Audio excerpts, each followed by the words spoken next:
Our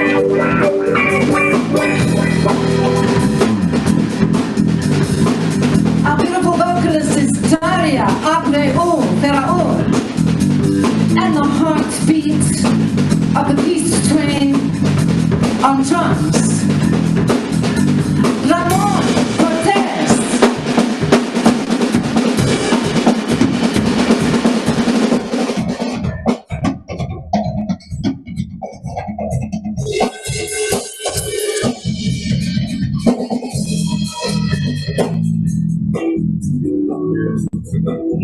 Will the peace train. Hi, I'm Mayor Todd Gloria. I'd like to welcome you to the Tariq Kamisa Foundation's 25th anniversary celebration.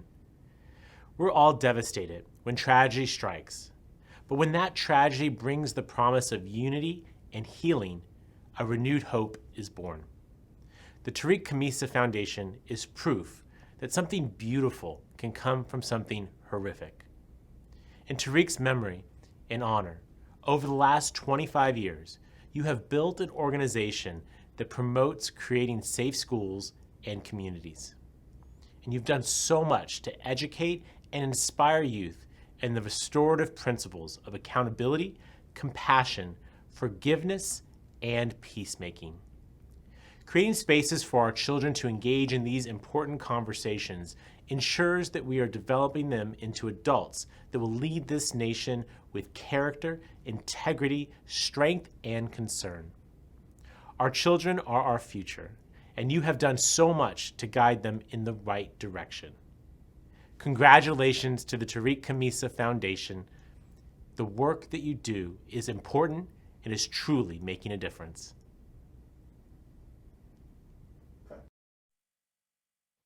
Good evening, everyone, and thank you for joining the 25th anniversary celebration for the Tariq Kamisa Foundation. The TKF family wishes we could be together in person, but we're extremely thankful you joined us virtually tonight. I wanted to take a moment to make two shout outs and acknowledgements. The first being Sherrod Katz and the Peace Train. Peace Train is a multicultural band and the flagship of the Peace Train Project, which was co-founded by Sherrod Katz in 1992 in South Africa at the ending of apartheid. Through their music and humanitarian work, their mission has been to spread Nelson Mandela's dream of justice, equality, and a better life for all.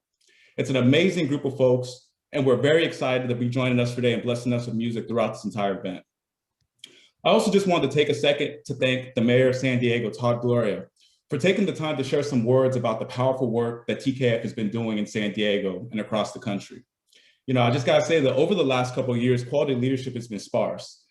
But Todd Gloria has given us hope at the local level. We're extremely grateful to have this support.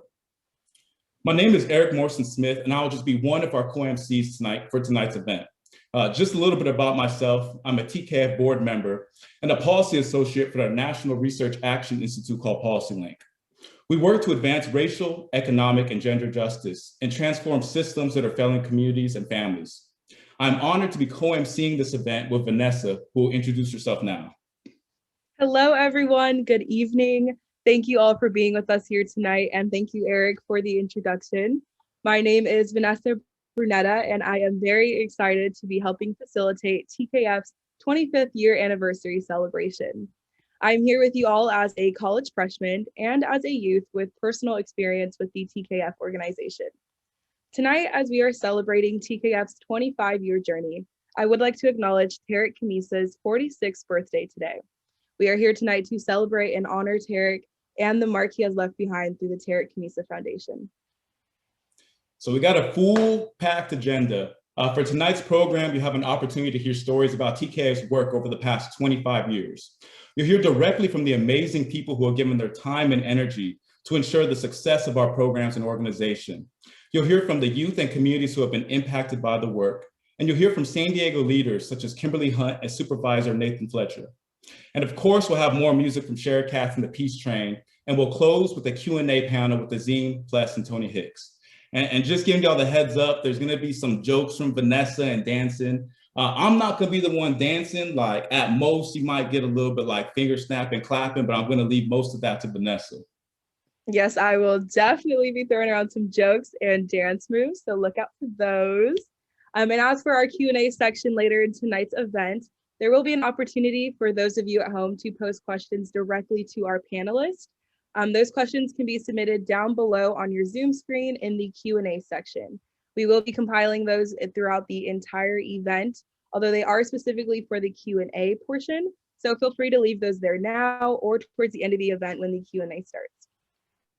So to get started, we're actually going to show two videos. Our first video, which, just a little disclaimer, was filmed in a COVID-safe environment. We got to say that for legal purposes. From the comfort of their homes, Azim and Pless share the events that led to and took place on January 21st, 1995, and their sentiments on their 25-year journey at TKF. Then we'll hear a few words from longtime supporter of TKF, Kimberly Hunt. My name is Azim Khamisa. I am the founder of the Tariq Khamisa Foundation. My only son, Tariq Khamisa, was killed on January 21st, 1995, by then a 14-year-old Tony Hicks. I'm Ples Felix, grandfather of Tony Hicks, and guardian of Tony during the time of this tragedy. Tony, as a young man, young boy, was so troubled and so angry that on a particular day he ran away from home. And at the time of this tragedy, I was under the impression that Tony was struggling, but he was doing well with his struggles. But on this particular evening, he ran away to be with his so-called friends. And a very tragic event occurred when Tony was given a handgun and told to shoot and kill a pizza delivery man by the name of Tariq Khamisa. What I saw in this tragedy is that there were victims at both ends of the gun. Our initial mandate was first to save lives of children. I have received many letters from kids and students. And their letters tell me that not only are these principles of nonviolence teachable, our children are hungry for them. Having worked with TKF and Azim to stop kids from killing kids has been a great honor and continues to be a wonderful, wonderful opportunity to help and support our community, support our kids to be safe and restorative. I do understand that peace is not only possible, it's preferred. TKF preaches peace, hope, and love. TKF saves lives.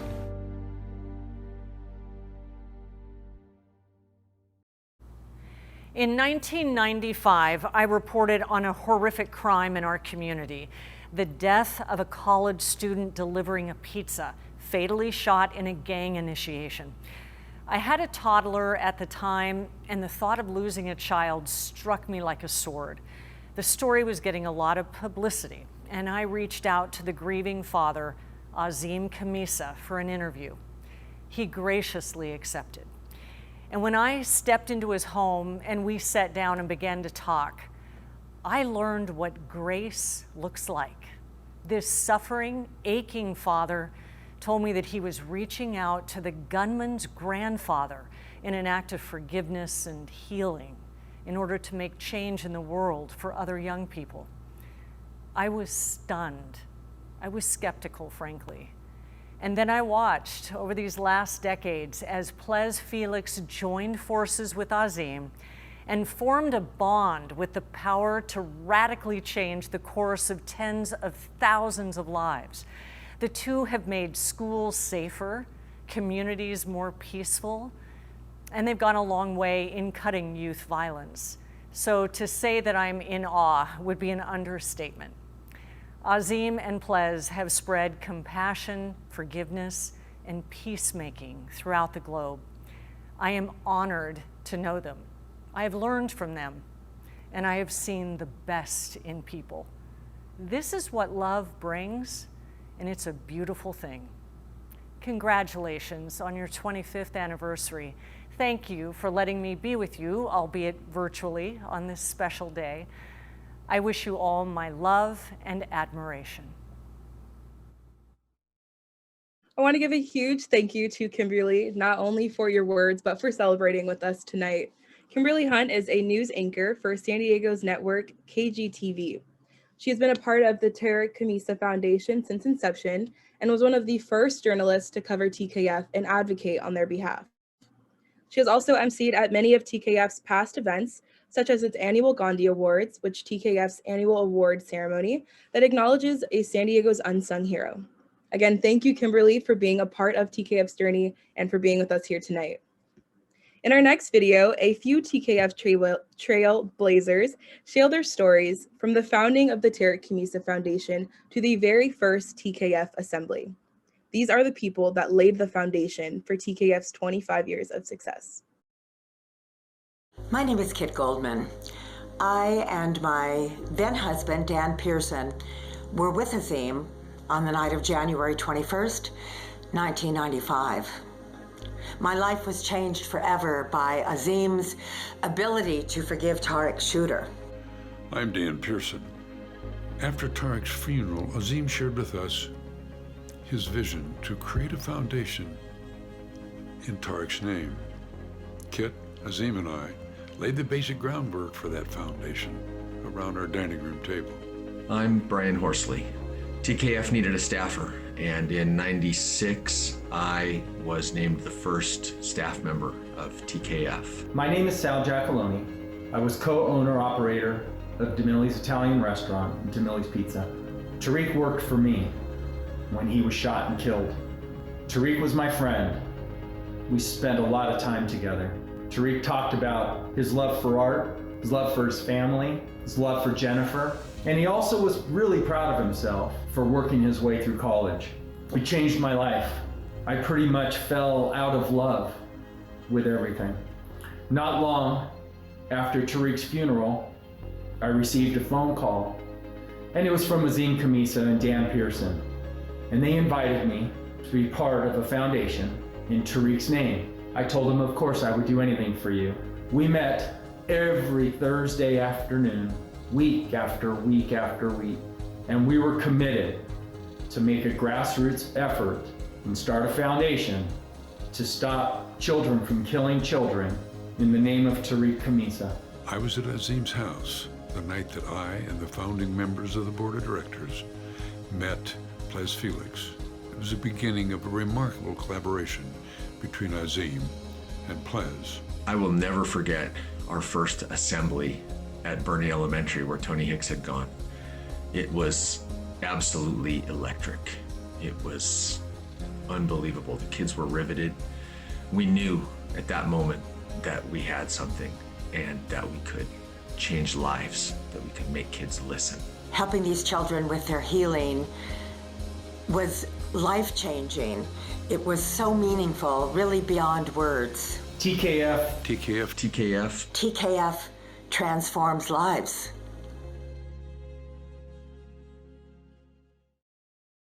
In just a moment, we'll hear from some young adults who will share their story.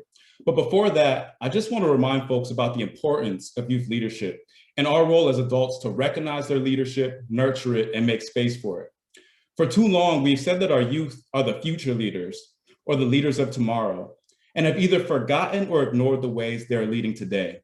Young people from civil rights to the largest protest in American history just last year have led the way. It was the youth who organized the Montgomery bus boycotts and the freedom rides and helped dismantle Jim Crow. Young people are leading the way right now and shaping a better world. So as we're listening to these young adults, don't just think of them as the future leaders, but consider the work that is happening right now and the ways that we can support. The first young adult you'll hear from is my co-MC, Vanessa. The floor is yours.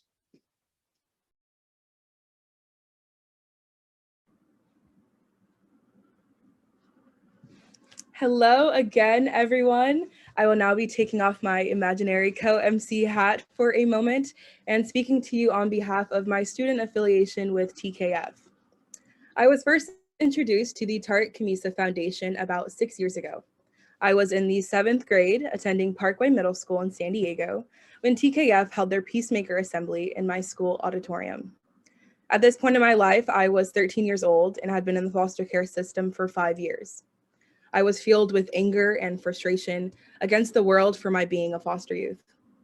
That day in the assembly, I was exposed to a real story of tragedy and pain, but also of forgiveness and peace.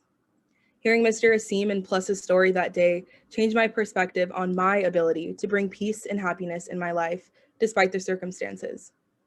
That day, I was encouraged to reroute my powerful emotions down a better path. I learned to focus on the advantages and strengths that I had as a foster youth, rather than the childhood I felt I was missing. I began to prioritize my education and see my status as a foster youth paired with unlimited potential rather than irreversible pain. 6 years later, I crossed paths with TKF once again in 2019, but this time as a high school student at the Bishop School. Attending the Peacemaker Assembly as a 17-year-old this time around, I was given yet another reminder about the power of forgiving those around you and the tragedies of life. Today, I've spent this past 7 years out of 10 total as a foster youth, challenging myself to see our world through a better lens. I've learned that when life fails to give you light, you create your own and share it with others around you. I'm here with you all now because of TKF as an 18-year-old UCLA student, double majoring in public affairs and sociology, to one day become a leader in change around the world like those within TKF. To Mr. Asim Kamisa, Mr. Plus Felix, and the entire TKF community, those here with us today and not, thank you for setting the spark of forgiveness and peace in my life all those years ago. In the past 25 years, you have not only made a huge difference in my life, but in thousands of students' lives around the world. You are all changing lives one assembly, one program at a time. And on that note, I'd like to introduce our next student speaker with her own student testimony, Ashley. Hi, my name's Ashley, and I'm a junior in high school.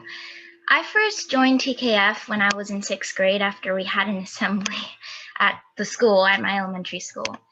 At the beginning of the year, I experienced the tragic loss of my grandpa after he was murdered. I remembered feeling really angry and upset, which caused me to lash out at some of my closest friends. That's why hearing Mr. Kimi's story of forgiveness really inspired me to find a productive way to release my anger and forgive. That year, I was also lucky enough to be assigned to Mr. Rocio as my mentor. From dealing with petty middle school drama to helping me deal with my grief, she really helped me cope with my feelings and was a great support throughout the rest of my middle school years. Being in TKF has changed me for the better. Before, I didn't really know how to deal with my feelings. Ms. Rocio was a great listener, and I became comfortable talking to her about my frustrations. Not only that, but through the TKF program, I was also able to make friends with the other mentees who were dealing with some of the same struggles as me. To this day, I still keep in contact with Ms. Rocio and the friends I made in TKF. I will forever be grateful to the change TKF has made in my life, and I hope to be able to give back by sharing my story with others. I want to say thank you to Ashley for sharing your story. Next up, we have our final student speaker, Ugo.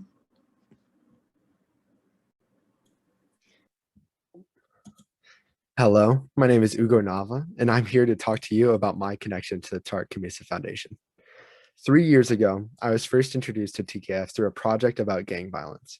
I, among 2 other students, had the privilege of speaking at a fundraiser and getting to know Tariq and Tony's families on a more personal level. I wanted to take a moment to thank you all for the hard work that you do and for giving me this fantastic opportunity to speak again. The Tariq Kamisa Foundation holds a special place in my heart for their inspirational story and their pride in their work. I still can't believe that I was able to partake in TKF's mission and learn about the stories. It was such an incredible experience to hear Tony's story. It seemed like for the first time in my life, I could relate to someone so deeply without even meeting them. Hearing about the contrast of our similar yet different upbringings made me feel inspired and represented. We were tasked with revising a book telling about the separate stories of Tony and Tariq. After the project had ended, I was invited to one of their charity events where I was given the platform to speak about the experiences that I'd never been able to share before. It was honestly one of the most stressful things I've done in my life. But once I was able to finish the speech, I had a strong sense of pride. TKF made me feel heard and important in my community. Again, I'd like to thank you guys for providing me with these experiences and pushing me to be a better person. Yeah, thank you, Thank you, Ashley, Ugo, and Vanessa for sharing. As I mentioned earlier, youth leadership is critical to all we do, and we're so thankful that you're willing to share your story with us today. One thing I just wanted to make sure folks heard in Ugo's remarks is that TKF will be publishing and releasing a book this year. 3 years ago, high-tech middle school educators Tina Schuster and Corey Clark, along with Clark's 7th grade students, took TKF's story of forgiveness and created a middle school level chapter book retelling the different journeys that Camisa and Felix families took towards forgiveness. The 7th graders, including Ugo, took on the role of editors, provided feedback, conducted interviews, and collaborated on this book during their lunch breaks, in class, and after school. We're excited to announce that the book will be published and released this year. Now, in just a moment, there will be an opportunity to support TKF in its mission to educate and inspire children in the restorative principles of accountability, compassion, forgiveness, peacemaking, and support for safer schools and communities. I really feel like that after 2020, I should not have to explain to anyone why education, accountability, compassion, and forgiveness are so critical in this moment. But to do this work and support our youth, we rely on our generous donors.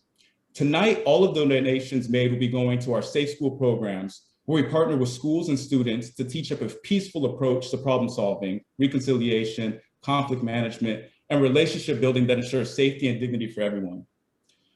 Our goal for tonight is to raise $100,000.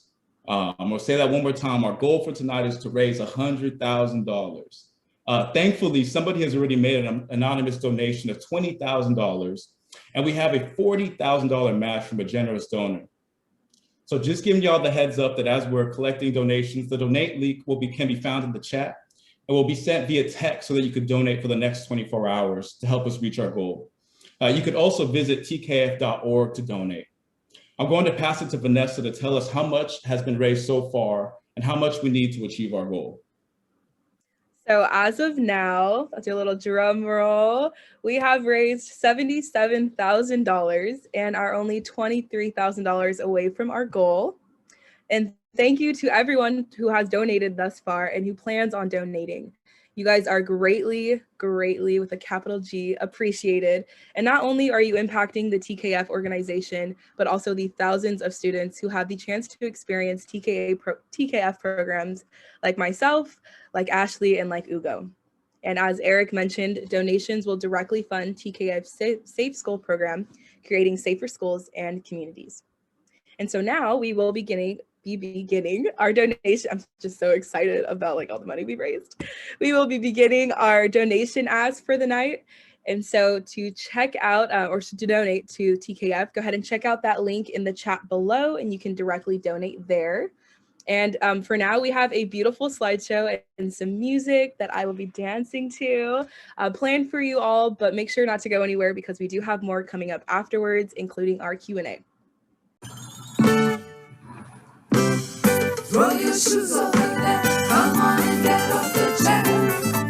Come on and dance with me, baby. Dance. Throw your shoes over there. Come on and get off the chair. Come on and dance with me, baby. Dance with me. Come on and dance with me, baby. Move with me, mama. Move with me, go, go. Dance with me. Come on and dance with me, baby. Move with me, mama.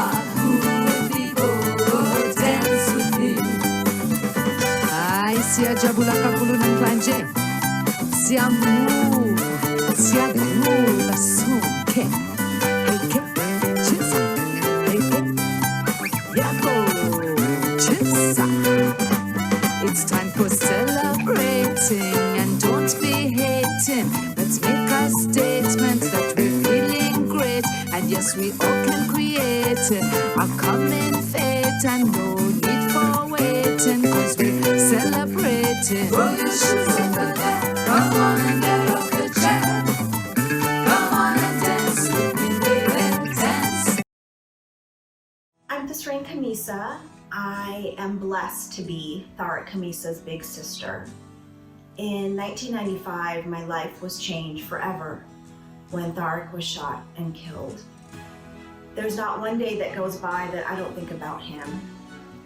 I dedicated my life to serving in his name by helping make this world a safer and more peaceful place. My name is Benita Page. I saw TKF was bringing real and meaningful life messages to children and making a difference in their lives. I'm Rocio Hernandez. In 2004, when I was 13, my middle school hosted a TKF Peacemaker Assembly. There, I witnessed the power of forgiveness and began the healing process from a traumatic event in my own life. My name is Tammy Cook, and I'm a school counselor at Newtown Elementary School in Newtown, Pennsylvania. I'm proud to be included as a TKF trailblazer for the groundbreaking collaboration that we created between TKF and my school. So our school partnered with TKF. We were chosen to become the first site to implement TKF's Train the Trainer program, and we have been amazed and thrilled by the work that we've done with TKF. They really saw humanity in all our young people, all our youth. And they were helping them really see beyond their adversities, their pain, their struggles. These experiences empower me to serve for 5 years as a mentor, peace educator, and curriculum facilitator. It was important for me to pay it forward and bring TKF's powerful programs to the lives of other youth. We are committed now, more than ever, to strengthen and evolve our educational programs rooted in teaching the principles of nonviolence, compassion, empathy, and forgiveness, by building an army of peace builders who will one day change the world. I'm Tony Hicks. I got involved with TKF slowly during my incarceration. I would be asked if I wanted to make a video or write something that would be shared with kids who are involved in TKF. I wanted to support the work that Azim Khamisi and my grandfather were doing. I also felt a strong responsibility to help stop kids from making the same mistakes that I made. While incarcerated, I wrote a blog where young people will pose questions to me, and I try to answer them to the best of my ability. I understand firsthand the importance of making the right and peaceful choice. Through TKF, I also understand firsthand the power of forgiveness. TKF creates hope and love, and it is your support that makes our work possible.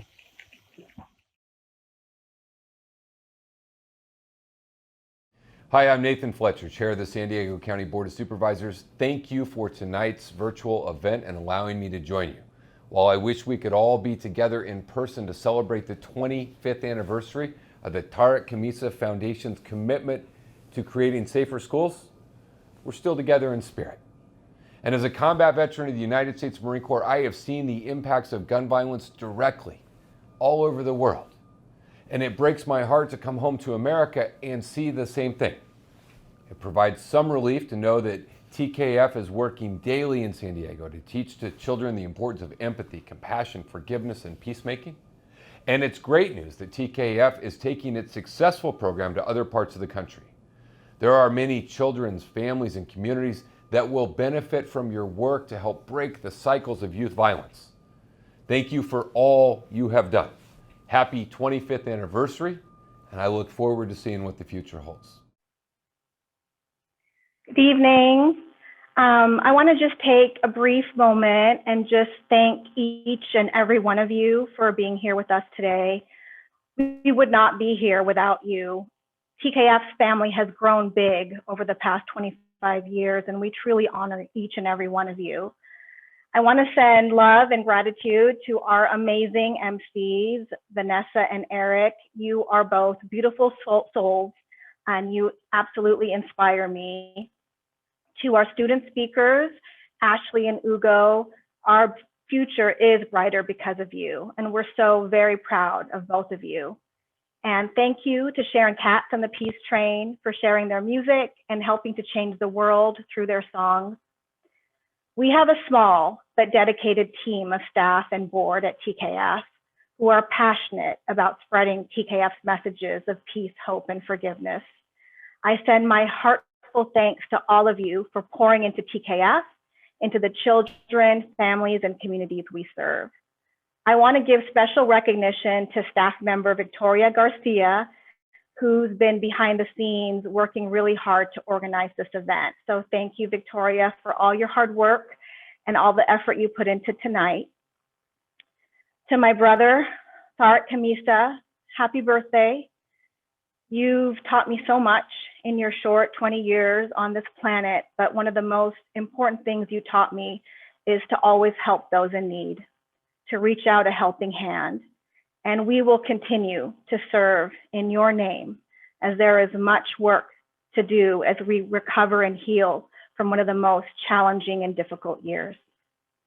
Up next, it's my honor to introduce you to three very special men who I love very much: Azim Kamisa, Plas Felix, and Tony Hicks. Thank you. To get straight into the panel and Q&A, I just want to remind folks before I introduce everybody that if you do want to ask a question, just throw it in the chat and somebody will make sure that Vanessa and I get to that. But as Tazreen was getting into, I'm going to introduce our speakers. And I think that everybody probably knows these folks. They don't need an introduction, but I'm going to give them a short one anyways. First, we're going to start off with Azim. He is the father of Tariq. He is also an author, thought leader, peace activist, international inspirational speaker, and the founder of TKF. Next, we got Ples, who is the grandfather of Tony Hicks. He is a social advocate, speaker, trainer, leader, and board member at TKF. And last but not least, we got Tony Hicks, who is an inspiration and testament to the power of forgiveness, restorative justice, and second chances. He is also the author of The Restorative Way, a TKF blog, and he volunteers at TKF for some of his free time. Super excited to be, in conversation with you three, you four, excuse me, Vanessa as well. Just to get right into it, the first question is for you, Azim. We would love to hear what is your hope for TKF in the next 25 years of the organization? Well, TKF has successfully created a viable, evaluated by many of our universities, good universities in San Diego, and an affordable solution to one of the biggest malaise in our country. We've stayed focused, nose to the grindstone between 4th and 5th grade to 9th and 10th grade. The middle years, which most of us know are very challenging for our youth. And it has taken us 25 good years to create a safe school model, which comprises of 4 programs for the youth. It also has a program for teachers and also another program for parents that we partnered with Berkeley University. So the Safe School model now is a fully baked enchilada, as I say, of 6 programs, and it's affordable. If you look at what it takes, about $11,500 and some change to provide free, K through 12 public education. It takes, believe it or not, $148,000 to incarcerate a youth for 1 year. That's over $400 a day. And even then, the recidivism rate is 84%. TKF Safe School model on a direct basis, where we provide it to San Diego School District, is under $100 a kid a year. So it's a good investment, it's an affordable solution. So my hope for the next 25 years is, now that we have a solution which is tested, viable, and affordable, and with COVID, we've accelerated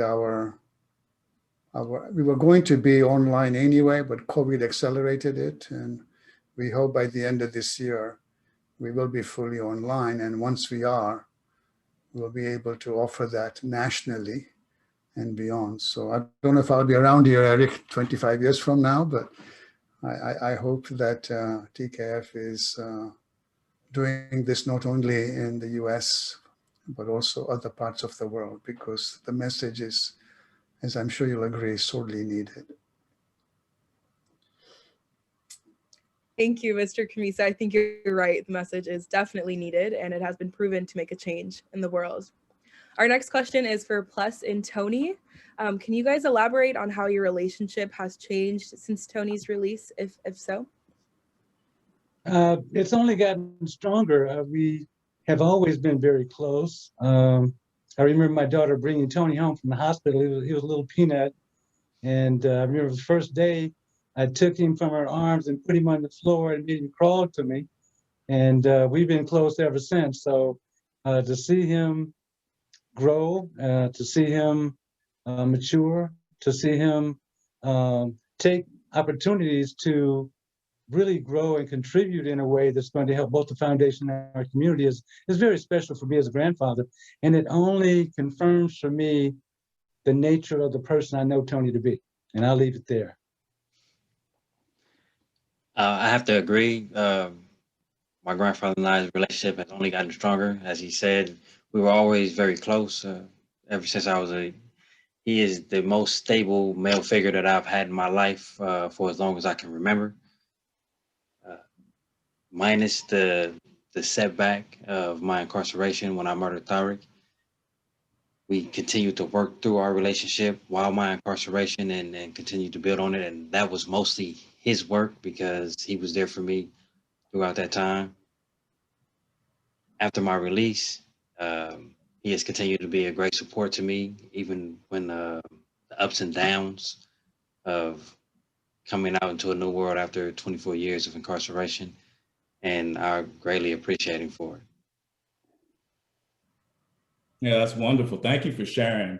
I was cracking up over here because Mr. Pless, he called Tony a little peanut, and my grandfather used to call me a little peanut, So it kind of brought me back a little bit, and now I'm wondering, what is it with grandfathers calling their grandkids peanut? But lots of love, lots of love. It's all about the love. Yeah, absolutely. I love that. Hey, Tony, my next question is for you. I'm just curious. I would love to hear what are some of your goals and dreams for the future. What do you got cooking up for us in the future? For the future, well, I'm not trying to get too far ahead of my skis. I'm taking every day a step at a time. Right now, I work. I'm a plumber. I also go to school. I go to City College. I'm taking classes in order to finish out my AA. I'm trying to diversify myself to give myself a greater foundation out here to kind of build on. My future plans are continue to work with TKF as much as I can, and hopefully to help kids not make the same decisions I made when I was a child. Yeah, thank you for sharing. No Yeah, Tony, as a fellow student, I think I say good luck to both of us for getting through these next couple years, because I know it's been hard. So good luck to us both. And our next question is going to be for Mr. Asim and Plus. If you guys want to talk about some of your favorite TKF memories over the past 25 years, I know it might be hard to choose, but one or two each if you guys want to elaborate. Let me go first, Azim, because I know you got plenty to share. Let me just share one little one. For many years, I worked with the city of San Diego, and I would make the trip by trolley from Lemon Grove, downtown San Diego. I'm coming back from work on the trolley.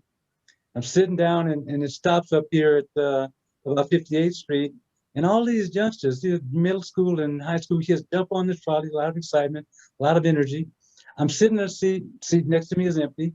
The sister, who is probably about 14 years old, she jumps on the train with all this energy. She spins around on the pole, and she looks at me. She says, "I know you. You work with the Tariq Kamisa Foundation." And she came and sat right next to me, and she said, "I want you to know that the presentation that you and Mr. Kamisa did changed my life.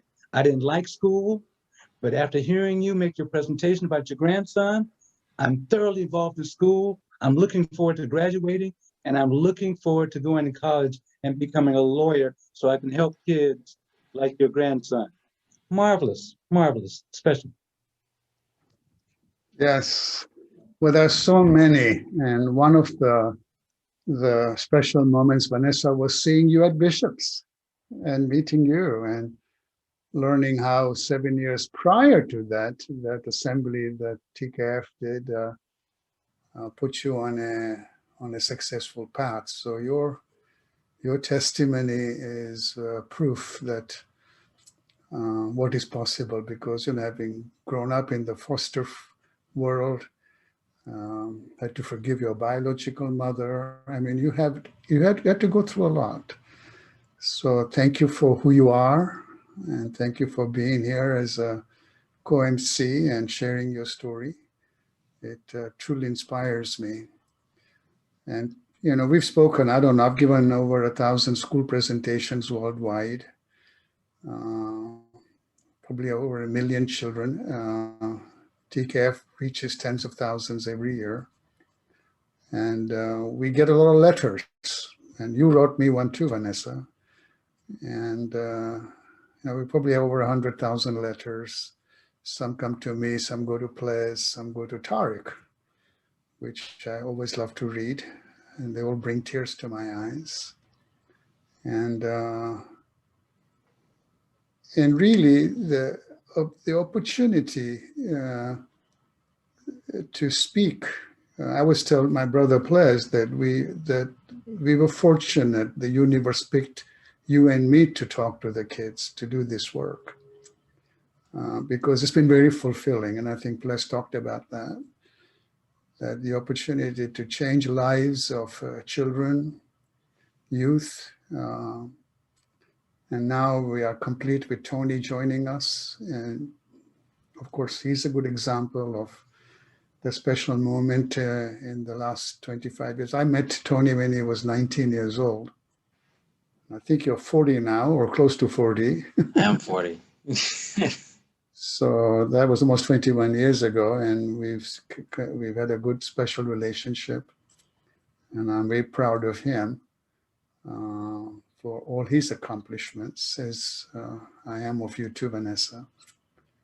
So I would say that all of the special moments are around the ability to influence in a positive way to young people like yourself and our youth, because truly, and I think Eric talked about this, very important, that our youth and children are our future leaders, and we give them the tools, especially in the world we live in today, which is probably the most divided world I've seen since I immigrated to the US, which was 46 years ago. We've gone through some very challenging time, and it's important that we heal through the work of the foundation, through empathy and compassion and forgiveness, because the world does need healing, and hopefully our so divided country can come back together. So, I look back at 25 years, and it doesn't feel that long, but I look back and say that I had no clue that choice of forgiveness 25 years ago would manifest all that it has, not only in my life, my daughter Tasrin's life, and Tony's life, Ples's life, the board's life, and many, many youth and children like yourself, Vanessa, that have changed as a result of that choice. So I feel blessed that the universe gave me the eyes to transcend something that was tragic and get to the place of forgiveness. And it was the right decision for me. I just want to say I wore waterproof mascara tonight, so I'm very glad that I chose that. I almost had just tears of joy and happiness. So thank you for those kind words, not only to me, but to all the students that you've encouraged and touched through the past 25 years. Well, love to hear it. I just want to give folks a reminder that if you have questions, please drop them in the chat. We'll be sure to to get those to us, and we'll ask folks these questions. But my next question is for you, Tony. I would just love to hear what message you have for today's youth. A message for today's youth. My message for today's youth will be, no matter how challenging or dark things may seem, those are just moments in your life. It's important, although at times difficult, that you continue to move forward and process through those moments. I'm reminded of a quote, and I don't remember who it's by, that if you see a light in a dark place, to follow it. For me, my grandfather was that light while I was incarcerated. Azim was that emotional light for me while I was struggling with forgiving myself for murdering Tariq. And because I was able to follow that light, I see myself as a better person for it.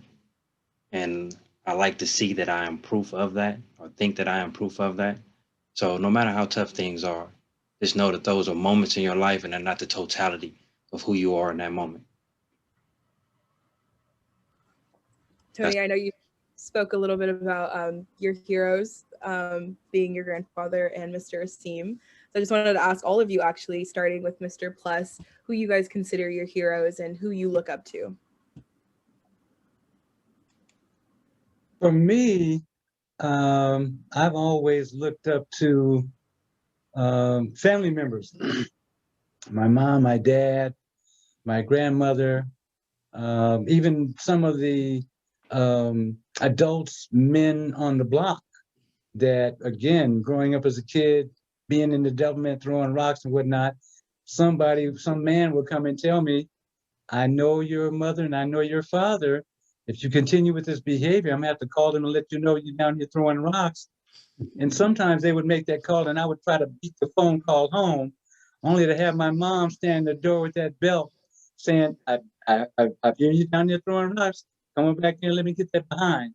So for me, it's always been the adults in my life that have kept me straight and on the narrow. So I'm always appreciative of the elders, you know?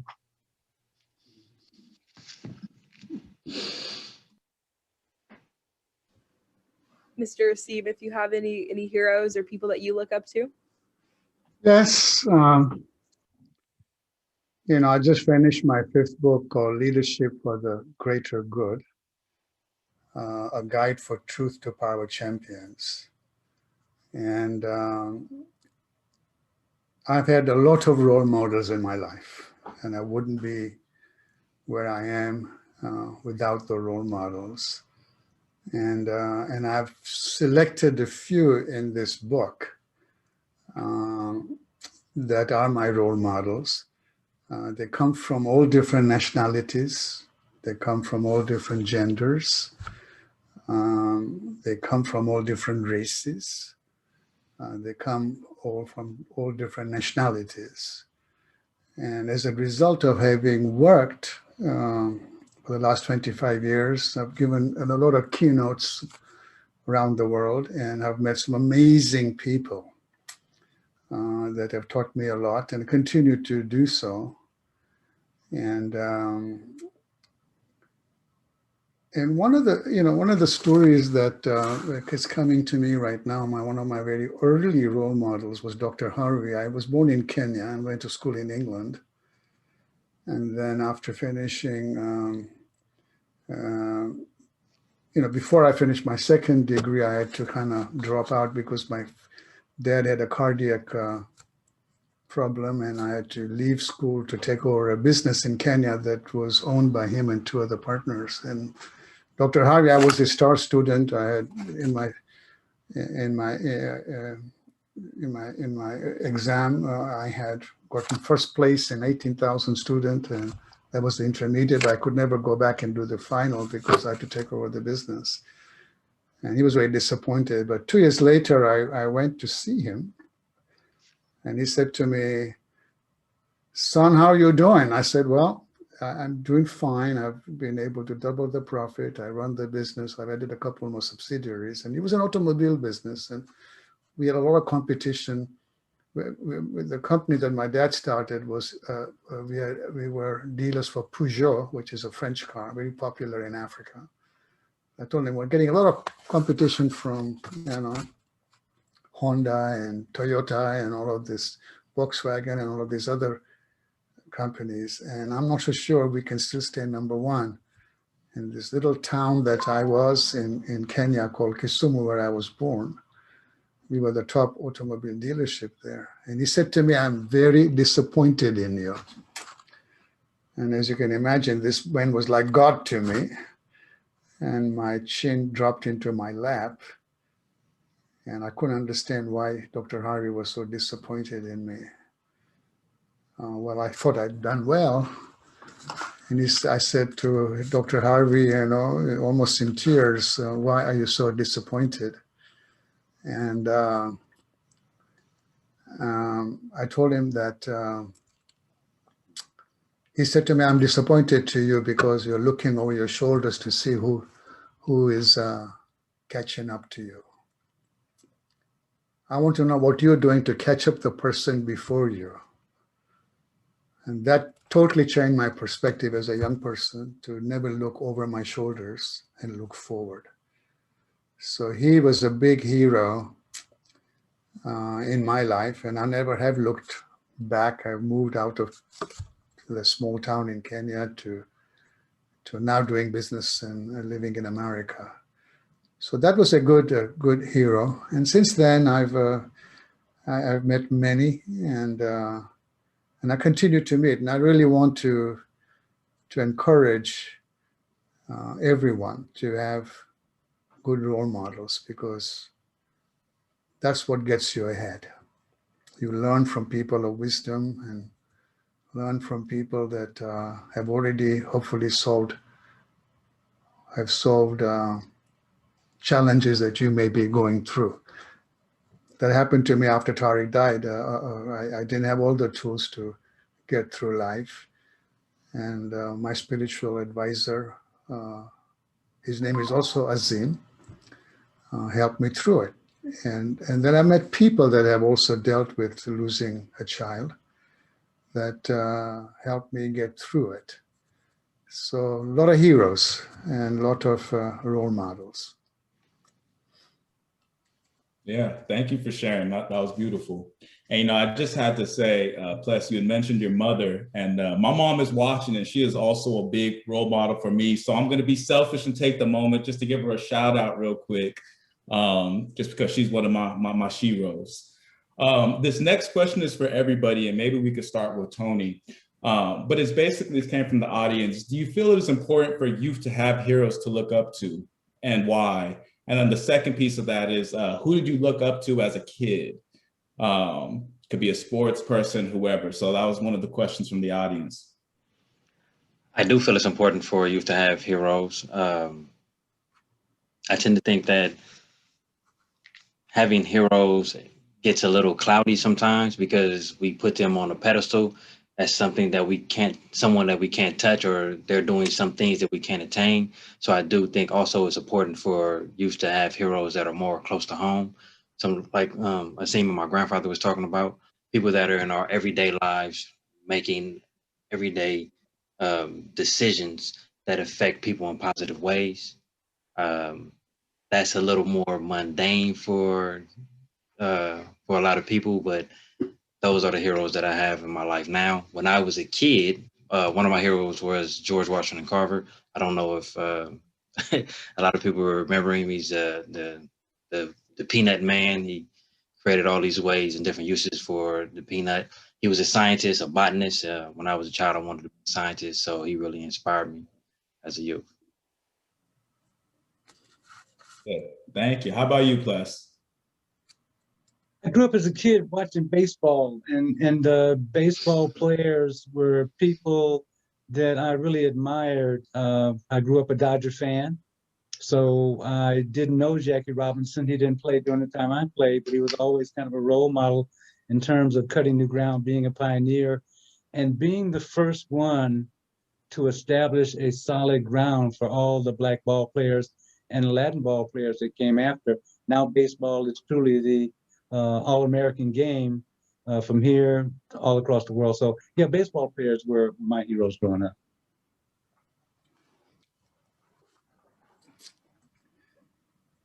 I don't know too. Oh, sorry. Go ahead, Mr. Asim. So as a child, of course, my mom also was somebody I should acknowledge. She died in April of 2017. And I still miss her a lot. She was definitely the rock in my life. She was very spiritual, and my dad was a businessman. And I grew up in the Sufi faith, which is the metaphysical interpretation of Islam. And it's led by the Aga Khan, who also was in my life as a young person. And one of the most important lessons, which I think has helped me more than anything else in my life, is that I grew up with the emphasis or with the wisdom taught both by my mom and my Sufi faith and the Aga Khan, that your material life and your spiritual life are equally important. So the operative word I want to say there and underline is equally important. So I've always, as a young person, have had spirituality as a cornerstone of my upbringing. We prayed every day. We went to mosque every day. I meditate now 2 hours a day. I used to do an hour a day. If I'm reading a business book, I'm also reading a spiritual book. And I think what helped me to deal with Tariq's tragedy, was not my education in England, and although I went to some pretty good schools, but it was my spiritual foundation. And now I recognize that in life we get problems your intellect will not solve, even if you have a couple of PhDs.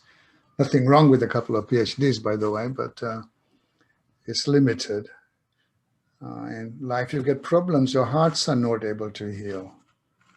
But by the same token, there are no problems, and let me underscore that, no problems in our lives that your spirit cannot solve or heal. I see that in you, Vanessa. I see that in Tony. I see that in Blaise. I see that in Eric. I see that I lead from the spirit, because I always feel that if spirit helped me navigate Tariq's tragedy in the way I have, then why don't I use spirit in everything I do?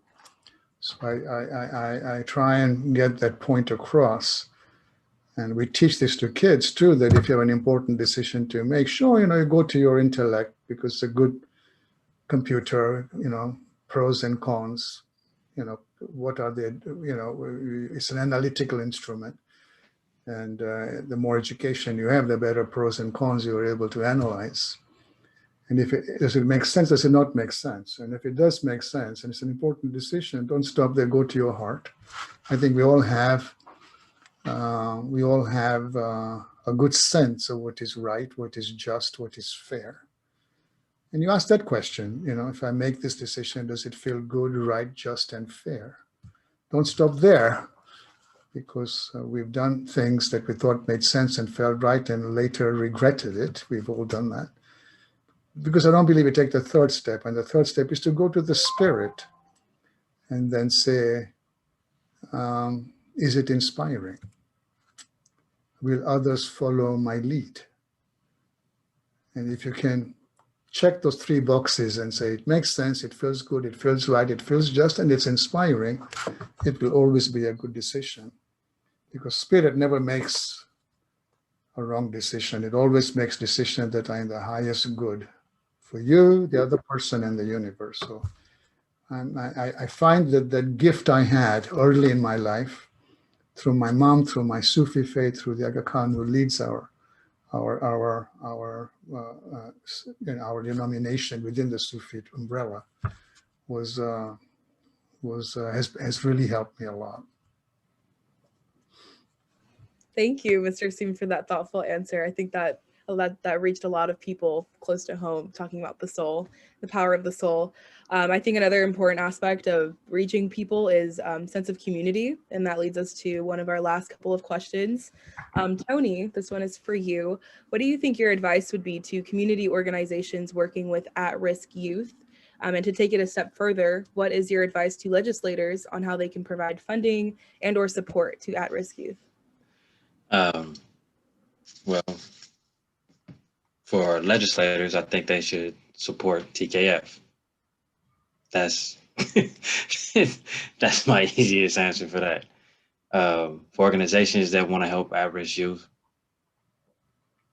it is not an easy thing to do because it is a challenging thing for all of us to try to help young people or help steer young people in the right direction or help guide young people in the right direction. But I think it's worthwhile. I think it's something that we all benefit from as a community, as a society. So just because it's challenging, don't give up. Yeah, thank you for that. I think that, that makes a lot of sense. And then for our last question, and I want to try and keep this, as practical as possible for people who, are asking this question, but what recommendation do you have for the people who have suffered from such abuse that it feels impossible to forgive their abuser? And this is one of the reasons why I said, I want to try and be like practical, like maybe a first step, is because this is a big question and we could spend 2 to 3 hours discussing it. So I would love if each of you can maybe just give a first step on how we start that journey of forgiveness, particularly when the abuse feels so large or is so large. So let me start with the Z for this, or Bless, sounds like you were going to go. Go ahead, Bless. Yeah, let me start with that because I think it's important that trauma is both mental, emotional, and physical. And it's important for people who experience trauma to do what they can to allow that trauma to lead them. And the most effective way to do that is with breathing. When we deep breathe and we exhale out very deeply, when we do that a number of times, we relax our bodies, we lower the heat, and we allow our minds to slow down in such a way that we relieve ourselves of tension and anxiety. The only thing I can really share with people is that meditation is a wonderful thing, but you can't get to meditation and peace if you're not breathing correctly. Breathe to the top of your ability, exhale to the lowest value you can get, and make sure that you're breathing good, deep, fresh air every morning, every evening, and especially before you go to bed to go to sleep. Those breathing exercises help you so much to relax. Once you relax, you can rid yourself of tension and stress and anxiety from all those things that line up to bother you and keep you tense and stressed out.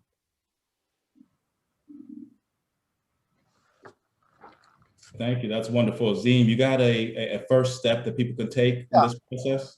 Yeah, as you pointed out, Eric, this is a deep subject, would take a long time. But the first step is to grieve. Grieving is medicine. We've lost the grieving process. In the Sufi tradition, we have a 40-day grieving period when somebody, transition onto the next world. And you're not supposed to cook or clean house or anything. You get a lot of help from our community, and you're supposed to grieve. And I learned that those rituals are much older sometimes in language. We've lost rituals in our societies. The good adage from the Turkish religion that he who conceals his grief does not find a remedy for it. So then there are healthy ways to grieve and unhealthy ways to grieve. We all know what the unhealthy ways are, whether they're legal or illegal drugs or alcohol. The healthy way to grieve is to spend time with nature, to meditate, as Pless talked about, to breathe, to journal, helped me a lot, journaling, to spend time with nature, to do self-care. Self-care is very important when you are going through the grieving process, and to cut out a lot of busyness from your life so that you have time to pray, to meditate, to spend time with nature, to journal, and then also to get some help. I got a lot of help from my spiritual advisor. It's important to do some therapy. And at some point, the clouds do part. But to try and move too quickly from a hard hit without grieving is not healthy. And I think if you do it right, it's a very good first step.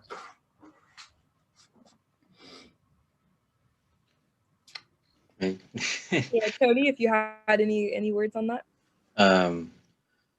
A first step that I can think of is to acknowledge that you've experienced trauma. I think a lot of people tend to forget or tend to overlook that the things in their lives are traumatic to them because we're so busy, or for a lot of men in our society are taught to kind of push down the things that hurt us and not acknowledge them at any point in our lives, and they end up building up and coming out in unhealthy ways. So I think the first thing, a first step, is to acknowledge that you've experienced trauma and that is okay, and then you can seek out help to try to do something about it. Thank you. I just want to give one last thank you to our panelists. I also want to let the our audience know that we apologize for the questions that could not be answered, but we will definitely answer those on the TKF blog. So make sure to follow us on social media for updates on when we post. And just to wrap up our Q&A and the amazing answers that you guys gave and the questions that the audience posed, just want to ask each and every one of you, Mr. Asim, Mr. Tony, and Mr. Plus, for any closing remarks that you guys have for the audience, if you have a last minute remark that you'd like to make. And we will start with Mr. Asim. For closing comments, happy birthday, Tariq. Happy birthday, Tariq. Although we miss you and think of you many times a day, I also want to thank you for putting me and your sister on our spiritual path. I think we all have a spiritual path, and I would not be doing this work without the tragedy. So I think Tariq came in my life to put me on this work. So although it's a bittersweet moment, I am in deep gratitude to him because the work has been extremely meaningful. I want to thank my brother Ples. Thank you for being with me for 25 plus years, always there. Your love, your support, your friendship, you're always in my prayers. And I want to offer my deepest gratitude to you. And Tony, now that you have joined TKF,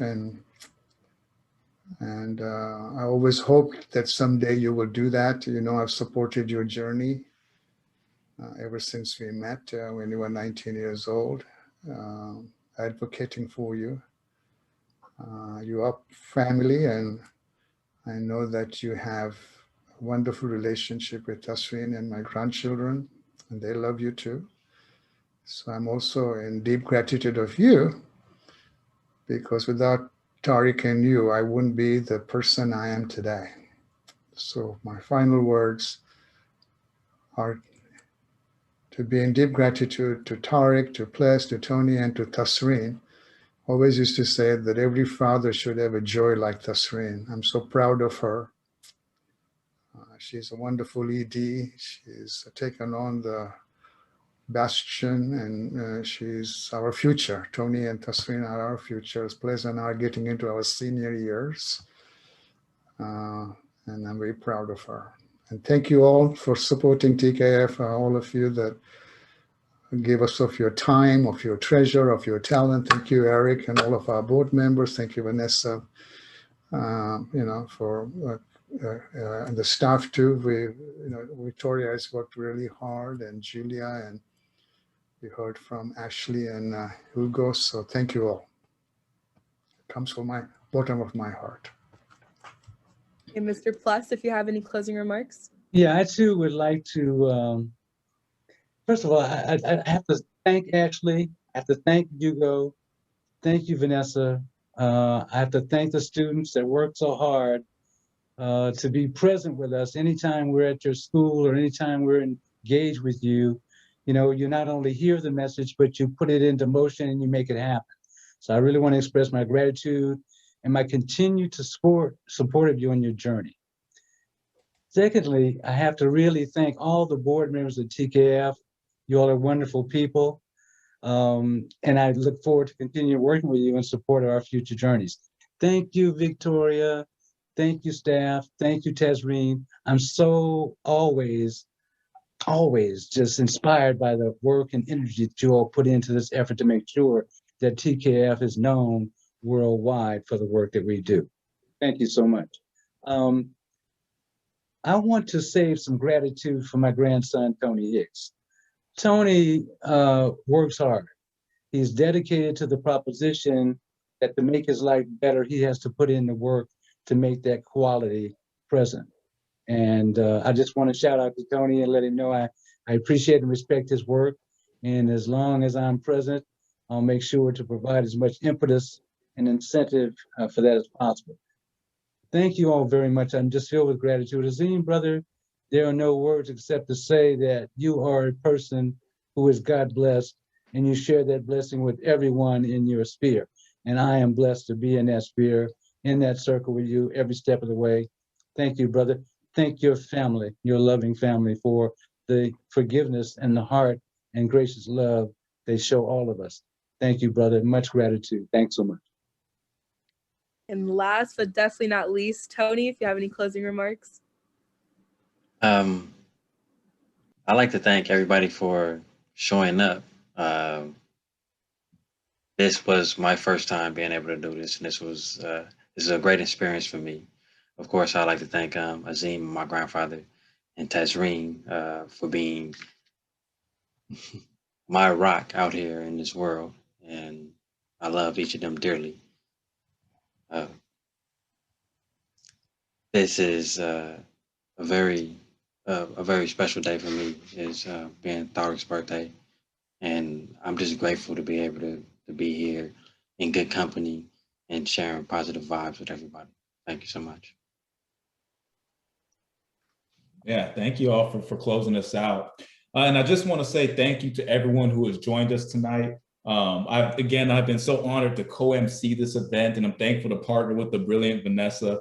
I'm looking forward to the day where we can meet many of you in person. But until then, I just want to wish you all a good night and pass it to Vanessa for closing. Again, just want to echo Eric. Thank you guys for coming. Of course, to our panelists who wouldn't be possible without you guys, board members.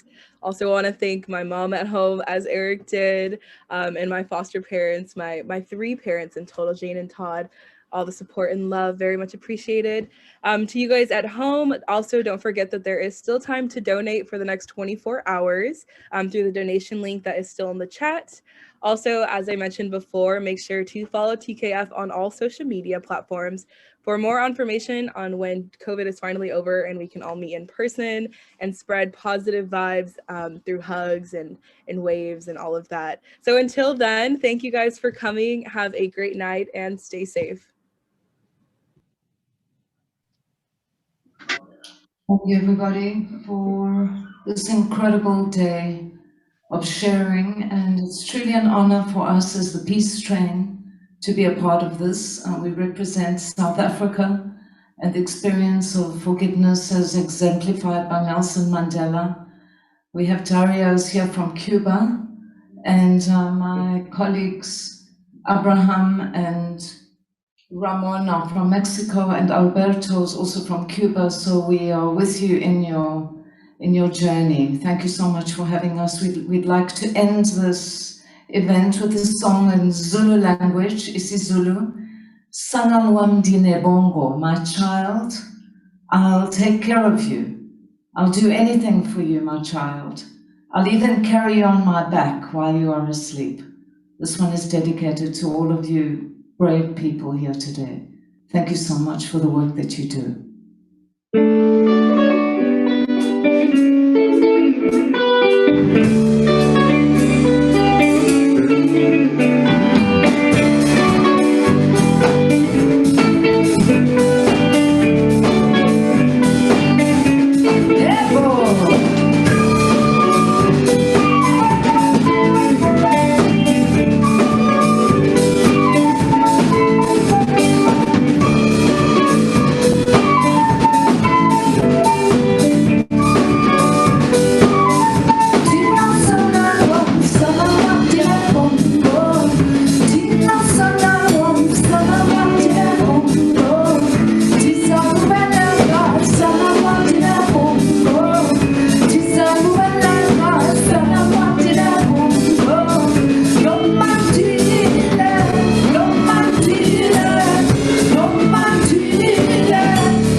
Gracias. Thank you, everybody. Thank you so much.